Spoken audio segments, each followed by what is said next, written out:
नमस्कार दोस्तों। आज की वीडियो में मैं बात करूंगी कि मेरी माताएं बहनें शिवरात्रि के दिन पहली बार प्रदोष या तेरस का व्रत उठा सकती हैं। और इसके साथ ही दोस्तों वीडियो में ये भी बात करूंगी कि सुहागन स्त्रियों के लिए भगवान भोलेनाथ का जो व्रत होता है वो कौन सा सर्वश्रेष्ठ होता है, तेरस का होता है या प्रदोष का व्रत होता है।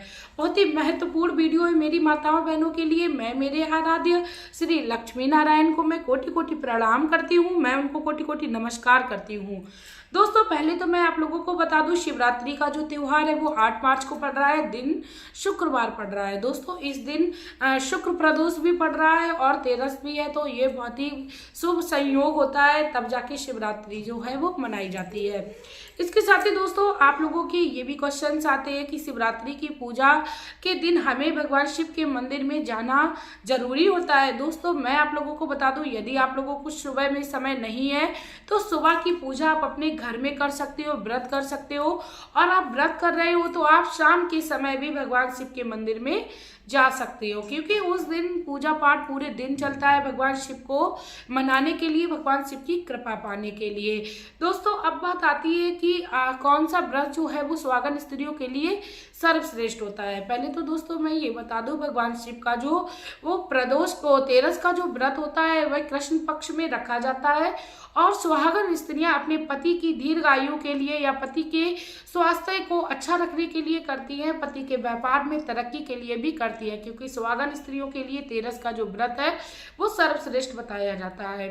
दोस्तों प्रदोष का जो व्रत होता है वह स्त्रियां अपने जीवन में पुत्र प्राप्ति के लिए या संतान प्राप्ति के लिए करती हैं, साथ में संतान को किसी प्रकार की कोई समस्या ना हो उसके लिए करती है। इसके मैं संक्षेप में आप लोगों को बता रही हूँ, लेकिन उससे पहले आप लोगों से मैं रिक्वेस्ट करना चाहूंगी, यदि आप लोग मेरे चैनल पर नए हो तो प्लीज मेरे चैनल को सब्सक्राइब कर लीजिएगा, वीडियो को लाइक कर दीजिएगा, कमेंट बॉक्स में श्री लक्ष्मी नारायण का प्यारा सा कमेंट कर दीजिएगा।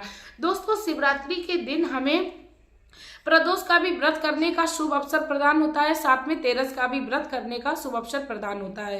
दोस्तों बहुत ही लंबे समय से आपके पति की स्वास्थ्य में कोई बहुत ही ज्यादा खराबी चल रही है या आपके पति के व्यापार में कोई भी दिक्कत हो रही है तो आप उस दिन से पहली बार व्रत उठा सकते हो। और दोस्तों मैं आप लोगों को बता दूं, कंटिन्यू आपको तेरस का व्रत अपने पति की दीर्घ आयु, अपने पति की लंबी उम्र की कामना के साथ साथ अपने पति के व्यापार तरक्की में और साथ में अपने घर की खुशहाली के लिए आपको ये व्रत जो है वो कंटिन्यू करना चाहिए। कई सारी मेरी बहनों का ये भी प्रश्न आता है कि यदि तेरस के व्रत के साथ साथ यदि भाई कभी साप्ताहिक व्रत रहती है, जैसे बृहस्पतिवार का व्रत या शुक्रवार का व्रत या कोई तेरस के व्रत के साथ जब कोई वह व्रत पड़ जाता है तो दोनों व्रत वो नहीं रह सकती है एक बार में, तो अब वो ऐसे में क्या करे। तो मेरी माताओं बहनों से कहना होगा कि आप यदि कोई साप्ताहिक व्रत कर रही हो, बीच में कोई तेरस का व्रत एक दिन आगे या पीछे पड़ रहा है, तो आप चाहे तो उस दिन आप तेरस के व्रत को छोड़ सकती है और आप आगे से फिर से तेरस का व्रत कर सकती है। दोस्तों भगवान हमेशा हमें यही कामना के साथ अपनी पूजा करने के लिए बोलते हैं कि आप अपने स्वास्थ्य का भी ध्यान रखिए, क्योंकि स्वास्थ्य जब अच्छा होगा तभी हमारा पूजा पाठ में भी मन लगेगा। यदि आप में सामर्थ्य नहीं है तो आप लगातार 2 व्रत ना करके आप कोई एक व्रत उस दिन कर लीजिए और जो दूसरा व्रत है वो आप अगले हफ्ते में आप कर सकती हैं। इसके बाद दोस्तों प्रदोष के व्रत को किस तरीके से किया जाता है और तेरस के व्रत को आप किस प्रकार शुरू कर सकते हो। आप भगवान शिव के मंदिर में चले जाइए, अपने हाथ पे आप एक पुष्प रख लीजिए, उसके बाद आप उसमें एक अक्षत भले ही रख लीजिए, भले ही एक अक्षत रखिए, आप उसमें अवश्य रखिए और भगवान शिव के सामने आप संकल्प करिए।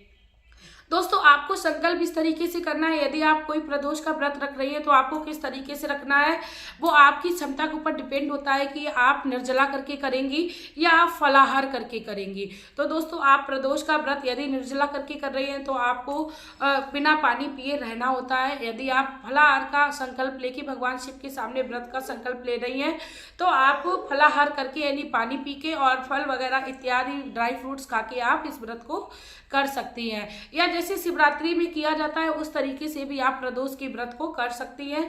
इसी तरीके से दोस्तों तेरस का जो व्रत होता है वह भी किया जाता है संकल्प के, जिस तरीके से आपने संकल्प लिया हो, जो भी संकल्प लिया हो उसी के अकॉर्डिंग व्रत किया जाता है। कहते हैं जिस तरीके से पहले दिन हम व्रत रहते हैं वही तरीका, वही विधि हमें अपने पूर्ण व्रत में रखनी चाहिए, कोई भी विधि हमें परिवर्तित नहीं करनी चाहिए।